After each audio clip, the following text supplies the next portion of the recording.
What's going on, YouTube fam?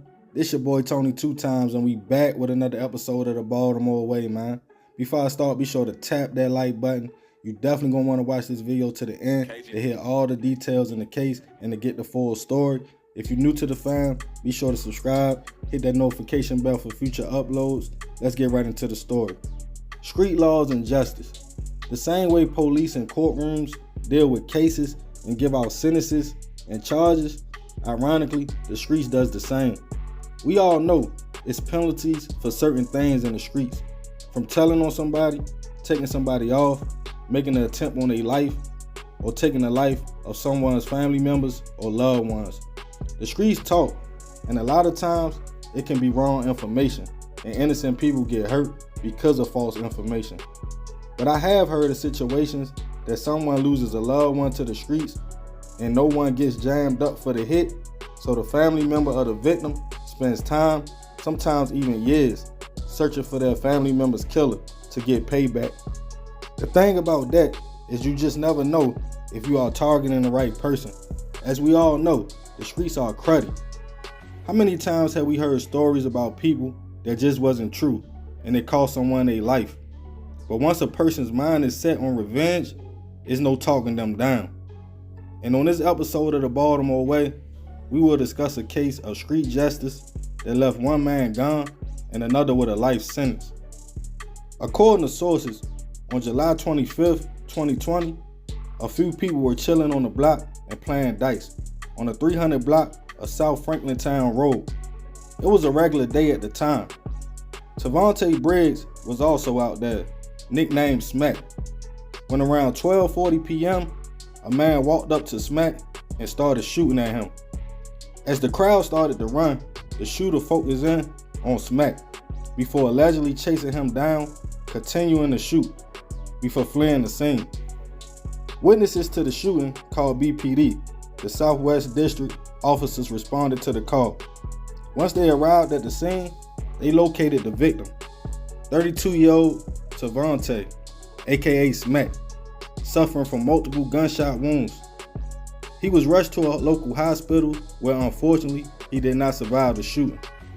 An investigation was started in which at first no one could identify the shooter. But in another part of the city, allegedly 24-year-old Dewan McBride was in a panic, telling his mother and stepmother he had just did a hit and needed to get out of town fast before BPD closed in. He also told his people he caught Tavante slipping and felt as though he was getting payback for his uncle that was killed a little bit earlier. And Dewan felt as though Tavante was involved in the hit. He was trying to get away before he was arrested, but it was too late. Same way information got back to Dewan about Smack allegedly having something to do with his uncle, now the streets was talking, placing Dewan at the crime scene as the alleged shooter. BPD quickly tracked down his family, and Dewan, during police interviews, his mother and stepmother told police how he was panicking and told them he caught Smack slipping and finally got him. At first the information was just hearsay until cell phone towers placed Dewan at the scene of the crime, also ballistics evidence. Dewan was arrested and charged with murder, handgun violations, and other charges. He was given a no bail and stayed locked up at central bookings all the way until the trial date. At court, witnesses were called to testify, including the crime lab tech, Dewan's mother and stepmother, the lead detective on the case, and the first officer to arrive to the crime scene. Dewan chose not to testify on his own behalf. During closing arguments, the prosecutor argued he was acting in revenge of his uncle's death and shot Tavante 5 times. They alleged with witness testimonies and evidence found on the scene and his girlfriend's house, the case was open and shut. Then in June 2022, Dewan was found guilty of murder, handgun violations, and more, and sentenced to life in prison. Rest in peace to Tavante. I send my prayers and condolences to the family. I'm not sure if he had anything to do with the hit on Dewan's uncle. I learned a long time ago not to believe everything the streets say. But for whatever reasons, Dewan felt as though he had to take a life for a life. But ironically, people don't realize, more than likely, you will be losing your life as well. Maybe not in the ground, but sitting in a cell. For the same way the streets talk for you and you listen, it's the same way the streets talking can get you life in prison. It's a double-edged sword. But hey, that's the Baltimore way. Man, crazy story, crazy situation. Like I said, we all know people that feel as though they got to get revenge or payback for a situation. You know, the streets talk, like I said, you go out on any block in America, it ain't even got to be Baltimore. And you sit around for a minute, you going to learn who doing what, who's selling what, who did what to who got hit, who got robbed. And a lot of times it be false information, but sometimes the information be right. But when somebody mindset on getting payback for someone they loved or someone they grew up with or somebody that probably raised them, it ain't nothing nobody can do about that. You feel me? Sometimes the justice system just don't do it in certain incidents. What I mean by that, certain people don't talk. So something might happen. The neighborhood might know who did it, but ain't nobody telling police. So the shooter or the hitter, they still free. They still walking around. And a lot of people be like, oh, that's Joe who did such and such. So yeah, he did this. And now somebody family member hear this and they want payback. They want revenge. They not even investigating to make sure that the facts of the matter is true. They just feel as though, okay, the street saying yo did this, so now I'm gonna pull up on them and I'm gonna do this. And like I said, it's a life for a life, because you take somebody out, you feel me, you take them away from their family, you feel me, now you got life in prison, you know what I mean? And I ain't sure if he did that, you feel me? I don't know if he had anything to do with his uncle being hit, but obviously this young man felt as though that was the case, and he took matters into his own hands, man. You know, like I said, street justice. You know, a lot of people stand on that. A lot of people stand on them principles. And that's all right, you feel me? You can do what you feel. But at the end of the day, you just got to deal with the consequences of your actions. And that go both ways. But y'all already know, man. Y'all know how it be. That's another episode of the Baltimore Way. I definitely appreciate you if you made it to the end. If you feeling the content, be sure to tap that like button. Leave comments about the situation so I can respond and chop it up with y'all. It's your boy Tony 2 times. Love, fam. I'm out. What's going on, YouTube fam? This your boy Tony 2 times, and we back with another episode of the Baltimore Way, man. Before I start, be sure to smash that like button. Definitely watch this video to the end to hear the full story. Let's get right into it. Street wars and beefs. We all know how it starts. Usually over blocks, money, fights, or just neighborhoods that don't like each other. But in some cases, where the people beefing used to be close friends, it makes you wonder, what could have happened to take it to the Blitz? Some people choose to just walk away from the situation and stand away from their old friends. But others want street justice if they feel crossed or betrayed in any way. That usually leads to, I'ma get you before you get me, since old friends usually hang in the same circles, know each other's whereabouts, and the streets talk. And on this episode of the Baltimore Way, we will be discussing the case including 2 brothers and the loss of a young lady. According to sources, Trevante Mahoney was cool with a young man we will call RW, even being there when RW had his child and being named the Godfather. But a beef was start around December 2016 when somehow Trevante's little brother, Tacoy Mahoney, and RW got into an altercation, in which led to real issues, and Trevante and RW wasn't no longer homies. Allegedly, the 2 brothers, at the time Trevante 21 and Tacoy 17, were looking for RW to confront him. And after knowing some of the places he went, they ended up at a home on the 3600 block of Glendale Avenue. Inside the home at the time was RW's girlfriend, Tajay Barnes, and 8 other people, including 4 children who were playing games upstairs while the adults talked downstairs. A man knocked on the door, in which the lady who home it was didn't recognize him, looking for someone. She eventually closed the door and continued to entertain the guests. When not long after, allegedly, someone kicked in the back door, and 2 men entered, one with a revolver and one with an assault rifle. They ordered all the adults to the ground, including Tajay. The homeowner ran upstairs to protect the children when one of the men followed her, as she begged him not to hurt the kids, in which he stated He wasn't there to hurt nobody. He was looking for RW. Before searching every room upstairs, while the other gunman kept everyone face down downstairs, when the gunman that was upstairs searching came back downstairs, he allegedly asked Tajay several times where RW was at, before letting off 6 shots at her, before fleeing the house. Unfortunately, Tajay Barnes would die at the scene. The men had took a few cell phones from the home, and as BPD got to the scene, a 12-year-old young lady told them even though the men had masks on, she recognized them from their eyes and voices, and identified both brothers, Trevante and Tycoy, in a photo lineup. 6 shell casings were found at the scene, and BPD with search warrants went to search the brothers' home, allegedly finding a revolver, black mask, and several cell phones. Trevante was arrested and set for 19 months before trial. He alleged he needed a new attorney because he only talked to him once the whole time he was locked up. Trevante also felt as though the evidence against him was hearsay, but with witnesses taking a stand and text messages with Tajay texting RW the day she got killed, stating she saw Coy on the block that day, nickname for the little brother, and she also stated Tay just knocked on the door and she was scared. They were looking for him. With all the evidence and testimonies, Trevante was sentenced to 2 consecutive life sentences plus a concurrent 445 years for first-degree murder, conspiracy to commit murder, firearm violations, and other charges.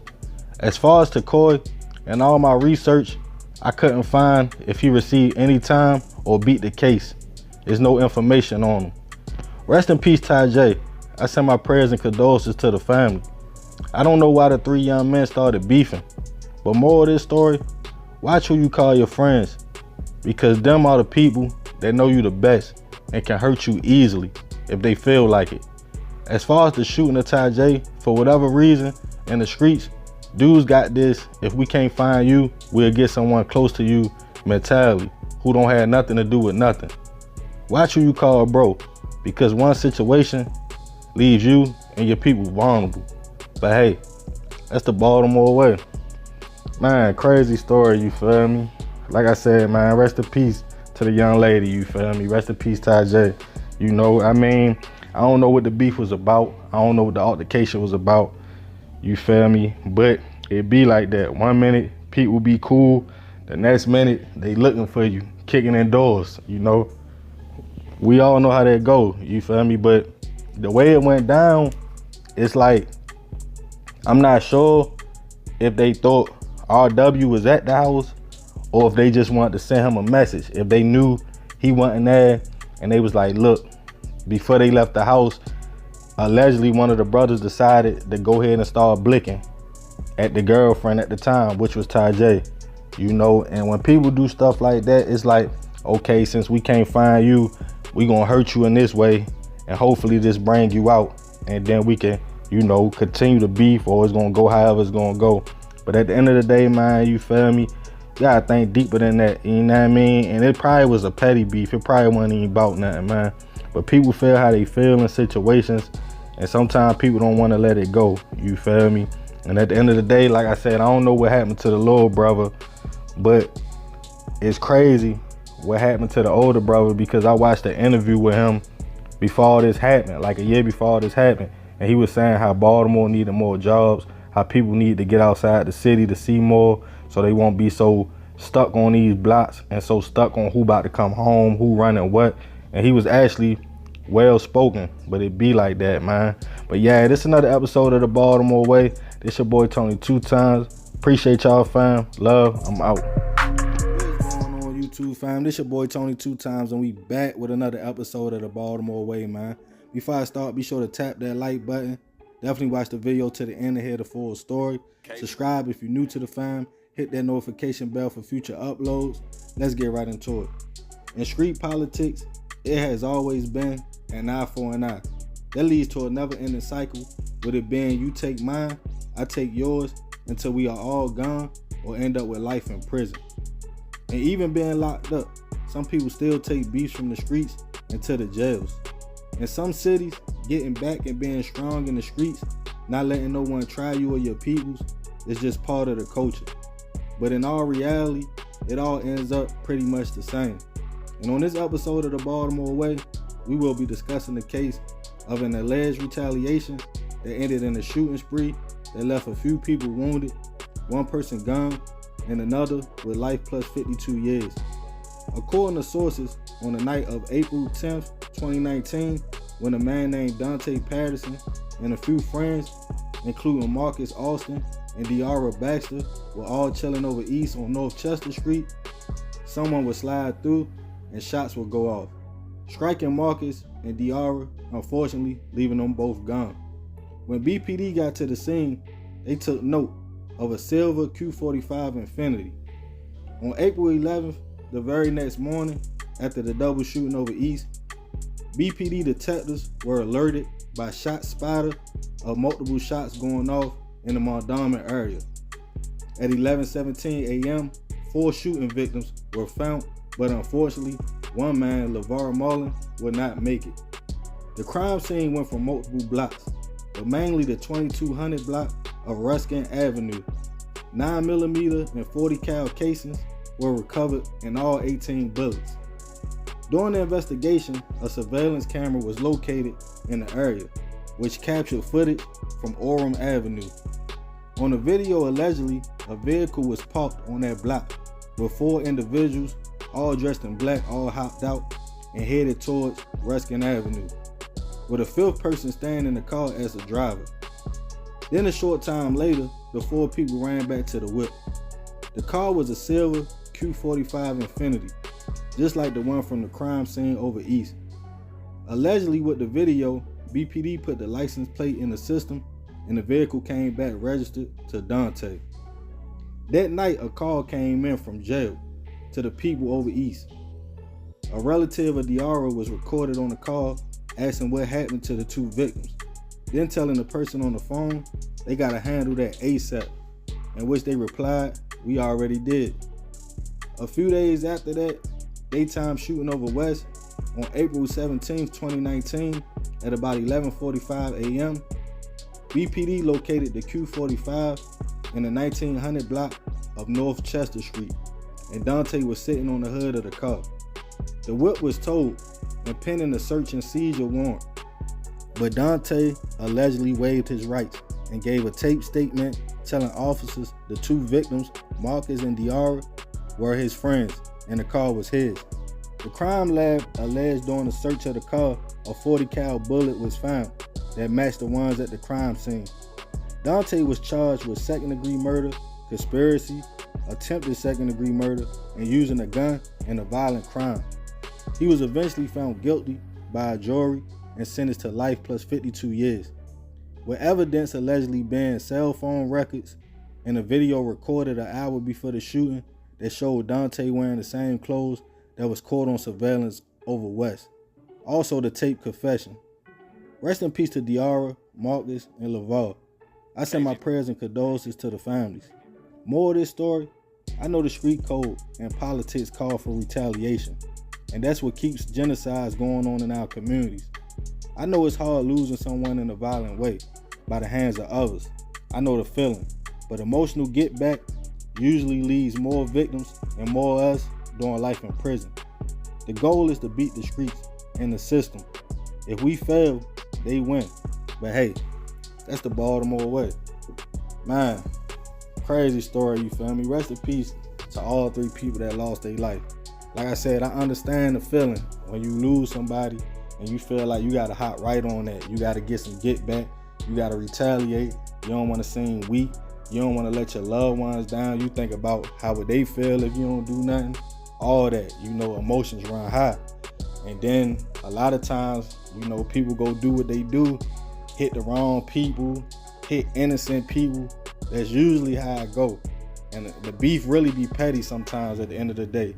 If you go back to where the beef start from, it be about something small. For the back and forth 20, 30 people that lost their life. And the only people winning is the funeral home, the graveyard, the judge, the prison system. You feel me?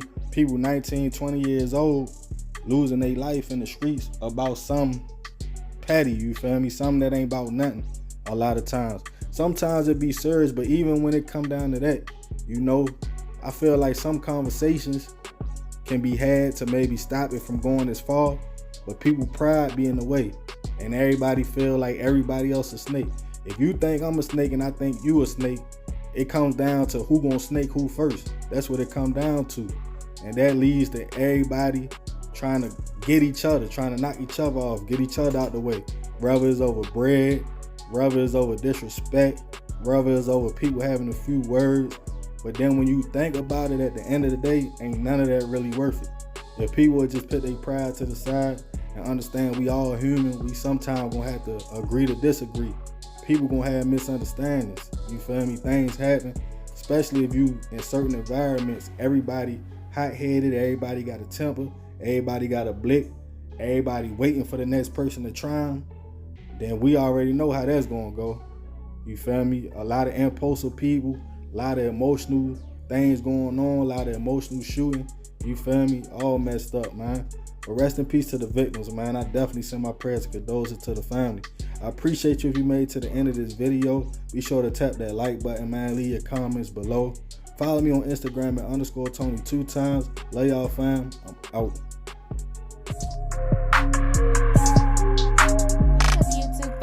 It's your girl, Mrs. Tony 2 times, and I'm back with another video.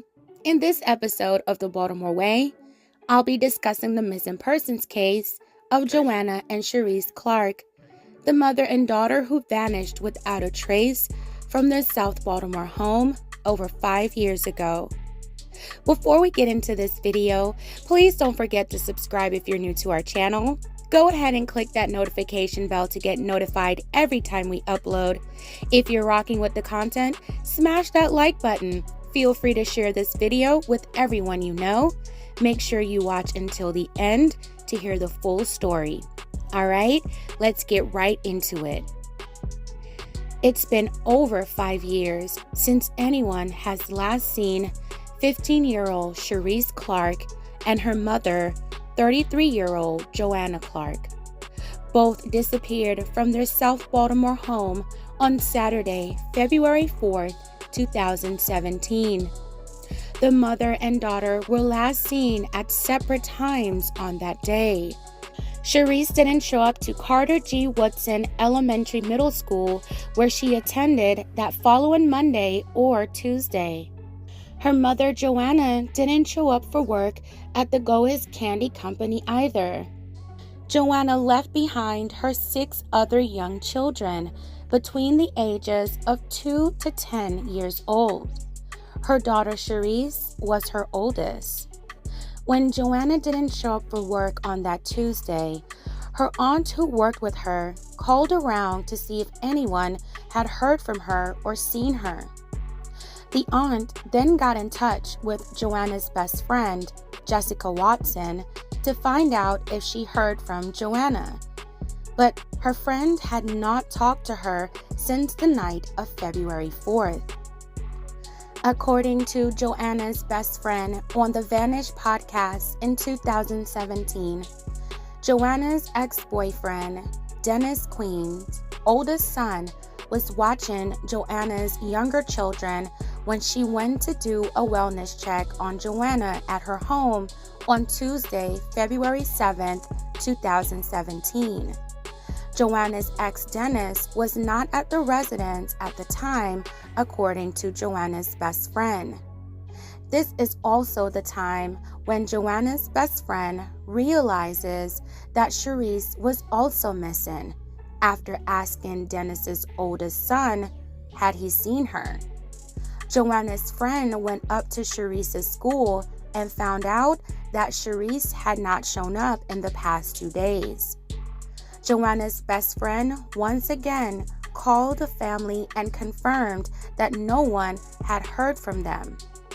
According to news reports, this is the day that Joanna's best friend reported Joanna and Sharice Clark missing.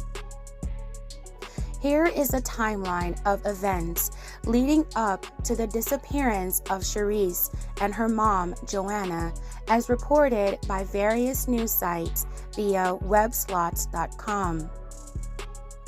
At an unknown time on February 4th, 2017, Joanna Clark goes on a date with her new boyfriend. Cherise watches her siblings at the home she lives at with her mother. On the same day, at 2:23 p.m., Cherise posted her last public post on Facebook. At 3 p.m., Joanna's ex, Dennis Queen, comes over. Cherise leaves the home. According to BPD, Cherise's last known communication was at 2:30 p.m., February 4th, 2017, while she was still at home watching her siblings. She was last seen at her home between 2:30 and 3 p.m.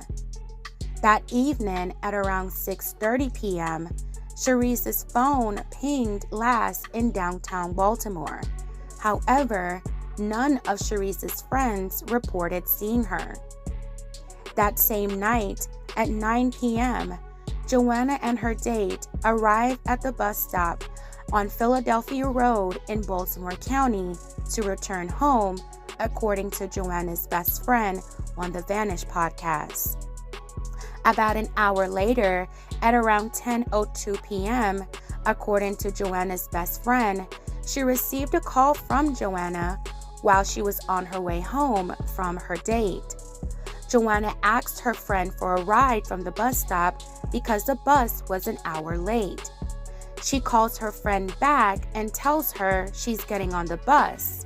Her friend hears her getting on the bus and promised her friend that she will call her when she gets home, but Joanna did not call. Numerous news sources revealed that it was between 11 p.m. and 11:15 p.m. when Joanna was last seen at her home. According to Vanish, Joanna Clark's cell phone last pinged at her home in Cherry Hill around 11:15 p.m. According to Vanish, the ex-boyfriend Dennis revealed that he was still at the apartment and heard someone come into the apartment. Some reports revealed that he was asleep on the living room floor with the children when he heard someone come in. According to what he told a journalist, he also heard someone leave back out the house that night, and neither did Cherise or Joanna return home since then. According to news reports, Joanna had a long, tumultuous relationship with her 6 younger children's father, Dennis Queen. They were together for 13 years off and on, and he had been a part of her daughter Cherise's life since she was 2 years old. The couple was far from a happy family, according to family members, but Joanna did everything she could for them. While Joanna was the sole provider, a reliable and hard worker, it was reported that Dennis was unable to find longevity in the workforce and was frequently without employment. According to reports, Joanna's loved ones said Dennis had also been abusing and stalking her for years. Reports also revealed that Cherise deeply disliked Dennis and never wanted to be home when he was present at the house. Despite the fact that he was in her life since she was a toddler, it was reported that Dennis treated Cherise differently than the other children and had also allegedly abused her physically. According to reports, Joanna had repeatedly tried to leave Dennis. Joanna had recently gotten a restraining order against Dennis in September of 2016, which was still active in February of 2017. In that protective order, it was said that after getting into an argument, Dennis threatened to blow Joanna's brains out and threatened to kill her. Joanna and Dennis were actually due back in court for an extension to be granted on the protective order on February 8, 2017, 4 days after Joanna and Cherise had gone missing. So what were the events leading up to the disappearance of Joanna and Cherise? Well, we know that they were both last seen at separate times by the same person, Dennis Queen. According to reports, prior to Sharice and Joanna's disappearance, there were allegations that Dennis had made inappropriate advances to Sharice, and she told her mom. The reports continued to say that a week before Sharice and Joanna went missing, Sharice was sleeping in her mother's room instead of her own. Because of what Sharice told her mom Dennis did, Joanna reportedly told him he had to leave. She told him she would put all of his belongings out on the street by February 4th, which was the same day the mother and daughter disappeared. Joanna's brother told journalists that he and his sister's best friend were asked by Joanna for support in making sure that Dennis left the residence with all of his belongings that weekend, but that never happened. I know many may be asking, why was Dennis back at the house when a restraining order was in place? Well, according to reports, Joanna had let Dennis back in the home to assist her with childcare. Joanna's oldest daughter, Sharice, had to miss days of school to help her mother with watching her younger siblings while she worked. Sharice was like a second mother to her siblings and helped out where she could. It was just unlike Joanna and Sharice to just abruptly leave and not say anything to anyone. They were pretty active on social media, especially 15-year-old Sharice. Her last post was posted just minutes before she was last seen. It was also reported that $800 Joanna was saving to pay rent was missing after the disappearance. But family and friends don't believe the notion that Joanna would just run off with Sharice and take that money to start over. They affirm that Joanna would have never left her 6 younger children behind, especially since she was the children's sole provider. Joanna's best friend also told the Vanish podcast back in 2017 that Joanna was expecting to receive a pretty hefty tax refund check, upwards of $9,000. So she said that she doesn't believe her friend would have left without that either. As months went by, there was no activity from Joanna's financial accounts. Joanna and Sharice literally just stopped all communication with everyone. Stopped going to work, stopped going to school. None of Sharice's friends or acquaintances had heard from her or seen her. Sharice wasn't known to be a runaway or anything like that. When the police first spoke to the press about the investigation into finding Sharice and Joanna, from the beginning they said they suspected foul play. The circumstances surrounding Joanna and Sharice's disappearance led them to transfer the case over to homicide early on. Detectives received a few tips and performed a couple searches, but their efforts had not led them to naming a suspect or a person of interest. Although Dennis Queen was reportedly the last person to see both ladies alive, he did not alert family or authorities that he had not seen Joanna or Sharice since that Saturday, February 4th, 2017. 3 days had already passed by the time Joanna's best friend had reported Joanna and Sharice missing. According to Joanna's best friend, Dennis had not assisted her or the family in the search for Joanna and Sharice. Joanna and Sharice's family have their suspicions set around Dennis Queen. Although interviewed by police several times after the disappearance, Dennis has never been named a suspect or a person of interest. He maintains his innocence, that he had nothing to do with what may have happened to Joanna and Sharice. Sadly, in the beginning of all this, Joanna and Dennis's 6 young children were put into foster care because Dennis was not supposed to be in the home due to the protective order. They had to be placed separately for a while, but eventually the state began to work with Dennis to get his children back into his custody. Joanna's mother, who lived out of state, would travel back and forth to Baltimore to attend the hearings in an attempt to also get custody of the children. Joanna's family and friends were concerned that Dennis was going to get custody of his children after the suspicious circumstances surrounding Joanna and Sharice's disappearance.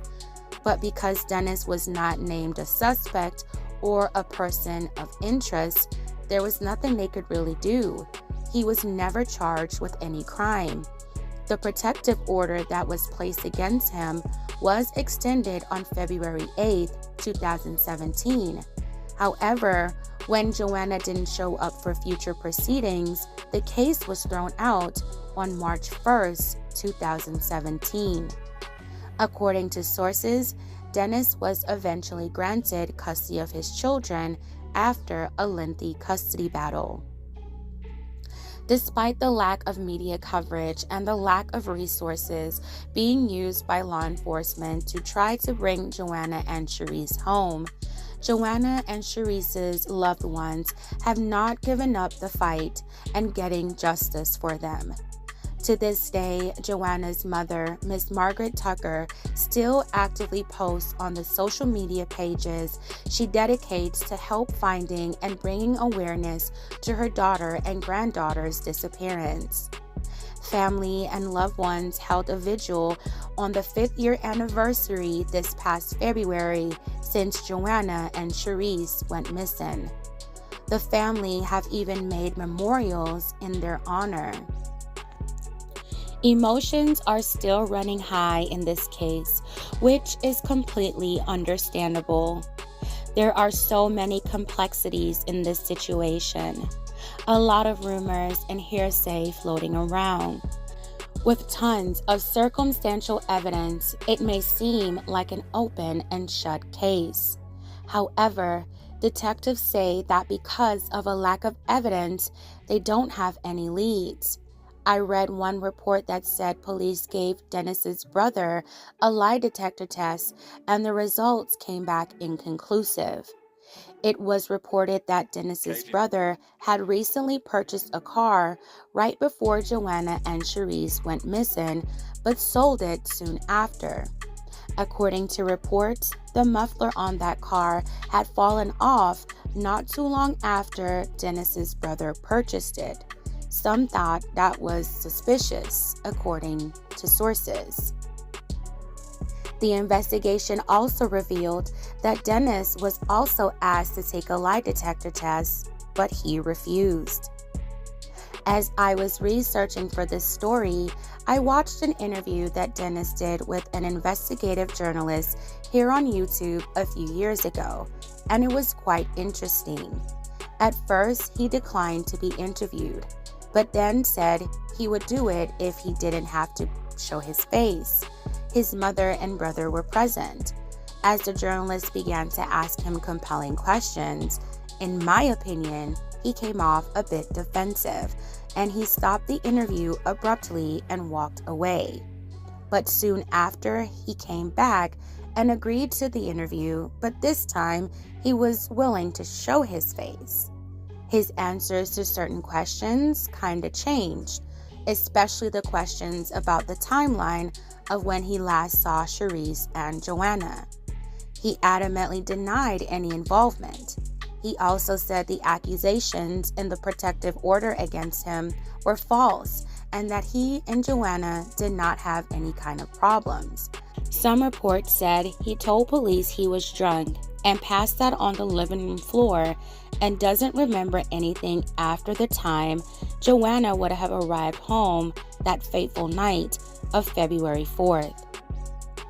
I have my opinions, but since no one has been charged yet, I have to reiterate it's just an opinion and not fact. I believe Dennis knows more than what he is professing to. I don't know if he's responsible for what happened, but the circumstances revolving around his possible involvement is very suspicious and very eerie. He also did not alert family or authorities when he did not see Joanna and Charisse in 3 days. It was also reported that Dennis was not supposed to be staying there that night. He was supposed to get his belongings out and leave the residence on February 4th, the day Joanna told him to leave.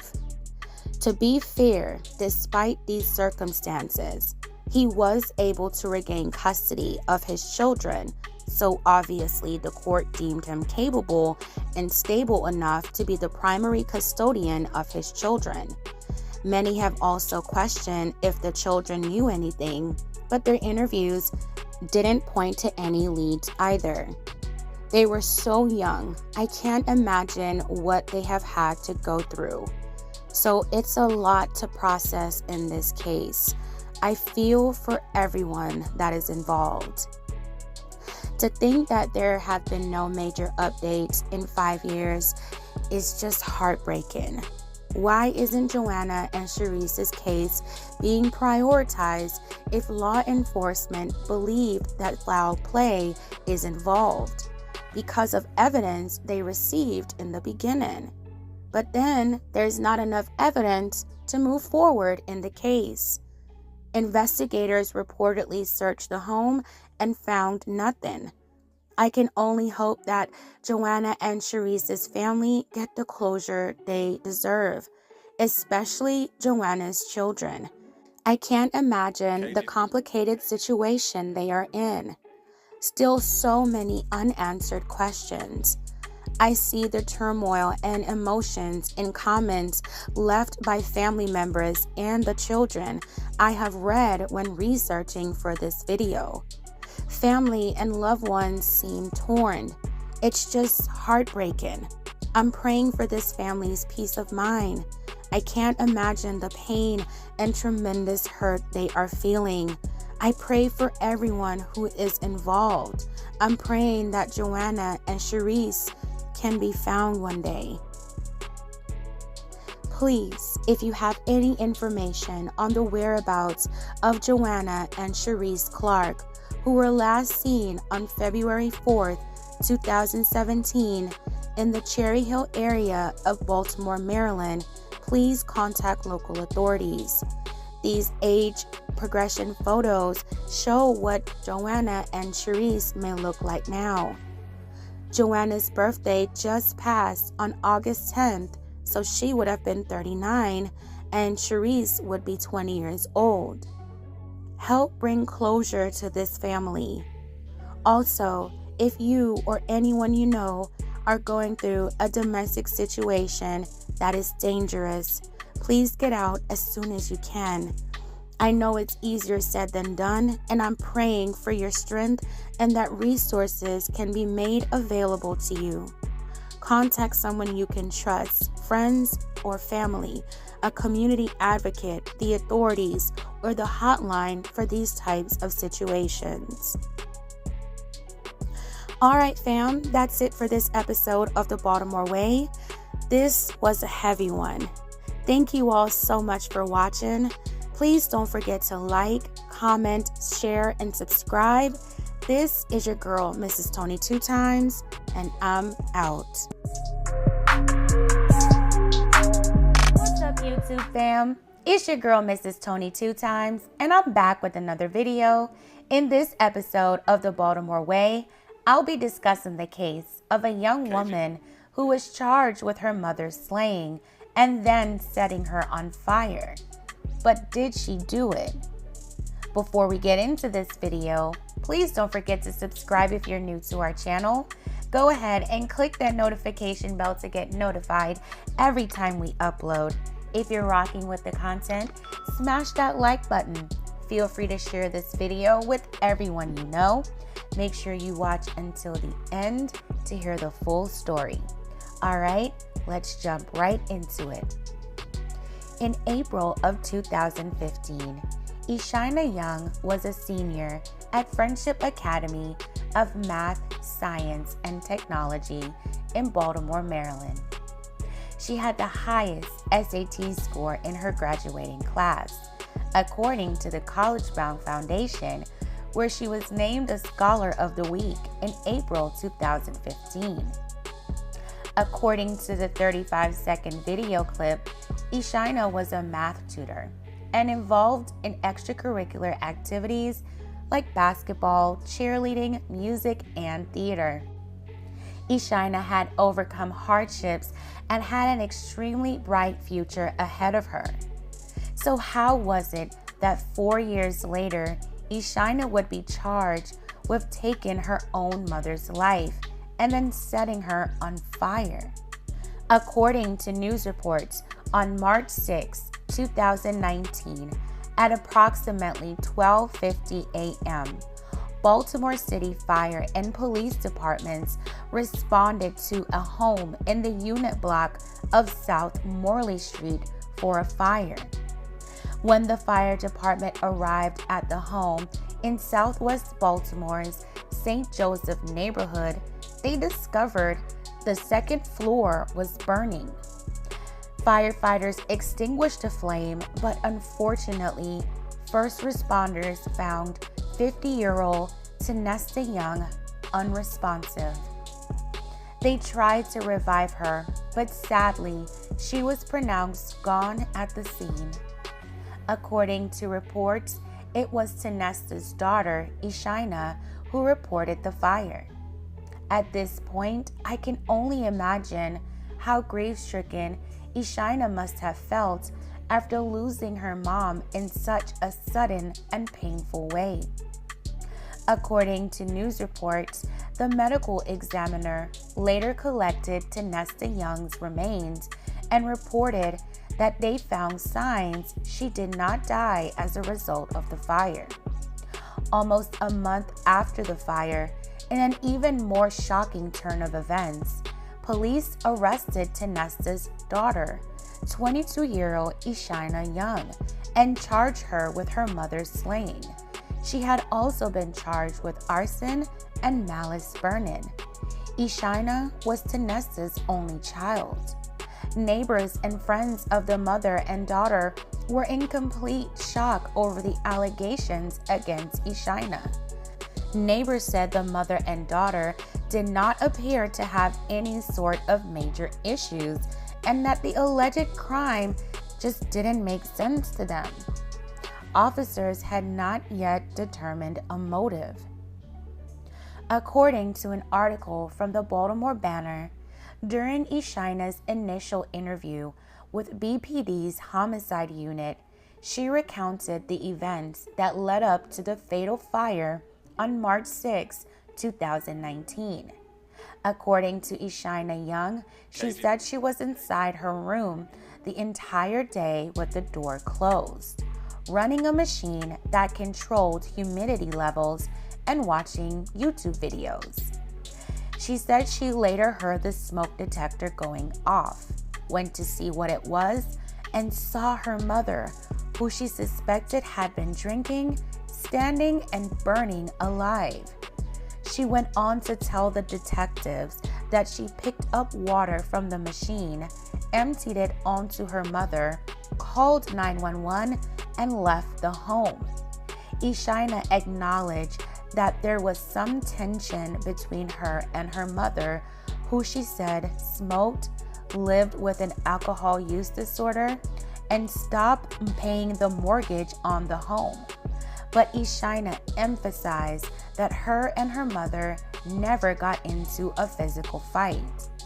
According to the report, Ishina would occasionally break down during the interview and said everything happens for a reason, but that way to go, referring to her mother. Later in the interview, detectives presented the Office of the Medical Examiner's report, where the forensic pathologist determined the cause of her mother's death as asphyxiation and that it happened before the fire began. Detectives alleged that Ishina was the one responsible for taking her mother's life and then setting her on fire. Ishina was held at central booking and maintained her innocence. According to sources, 2.5 years later, in September of 2021, 25-year-old Ishina went before a Baltimore City Circuit judge in a reception court hearing. The judge listened as the prosecutors presented a plea offer to Ishina and her counsel. The state offered a plea of life, suspending all but 45 years, with 5 years probation for first-degree murder. However, Ishina and her defense attorney rejected the plea offer. Almost another year would go by before Ishina Young, now 26 years old, was due back in court. On August 3, 2022, Ishina waived her right to a jury trial ahead of her trial date that was set for the morning of August 4th. Ishina's attorney also filed a motion for the case to be dismissed. The assistant public defender argued that the state withheld evidence related to the fire investigation, but the judge denied the motion. The defense attorneys also laid out a theory that Tanesta Young had been drinking and quote-unquote carelessly smoking, starting a fire. She said investigators did not find signs of accelerants, flammable liquids, or foul play. By this time, Ishina had already spent more than a year in jail during her trial's multiple postponements. Friends and family hoped that the judge would exonerate her. During her August 16th bench trial, Ishina's defense presented a slew of witnesses, including their own forensic pathologist, who testified that the cause of death was smoke inhalation and thermal injuries from the fire. Lawyers asserted their theory that Ishina's mother was drunk and set herself on fire while smoking in bed. But the assistant state attorney painted a different picture, telling the court people decide to take a person's life for many reasons. The state said that Ishina told detectives life wasn't going her way since she withdrew from Notre Dame of Maryland University and returned home, which they said was unkept. They also pointed out aspects of Ishina's mother that may have caused tension. They asked why Ishina did not run back home after the fire, and said they did not find any alcohol or smoking material in Tanesta's bedroom. However, the defense countered with a photograph of a charred matchbox and cigarette butt in the bedroom.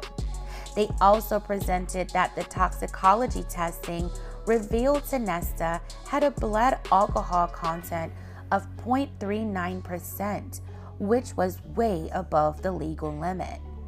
The defense said that asphyxiation is a broad term that encompasses an end to life from natural causes and fires, and said the state presented no evidence of suffocation or strangulation.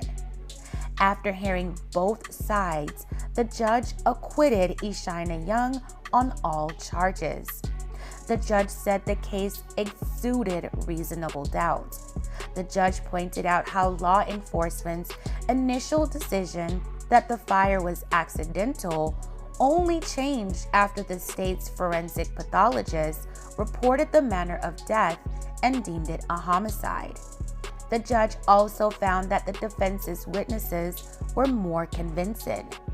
He also mentioned that an insurance investigator took the photos of the matchbox and cigarette butt in the bedroom several days after the fire. Lastly, the judge expressed that the case's credibility came down to Ishina Young. He said that Ishina was credible and honest.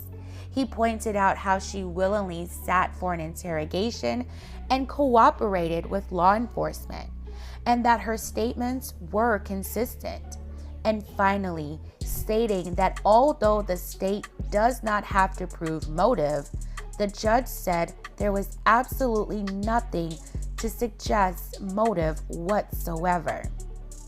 Ishina and her family embraced each other and cheered for her as she walked out of the courtroom. Family members stuck by Ishina's side throughout the entire ordeal. They told reporters that the family members will now be able to properly grieve and move on with their lives, especially Ishina. Wow, fam, this story is so unfortunate. First off, my sincerest and deepest condolences to the family. May Miss Tanesta Young rest in peace. I pray that the family finds comfort and peace in this matter. I cannot imagine what this family has had to go through, but I do believe that the court made the right decision. I pray for Ishina and her healing as she moves forward with her life. Ishina maintained her innocence, and for her and her family, justice prevailed. Tell me what your thoughts are in the comments below. All right, fam, that's it for this episode of The Baltimore Way. Thank you all so much for watching. Please don't forget to like, share, and subscribe. This is your girl, Mrs. Tony 2 Times, and I'm out.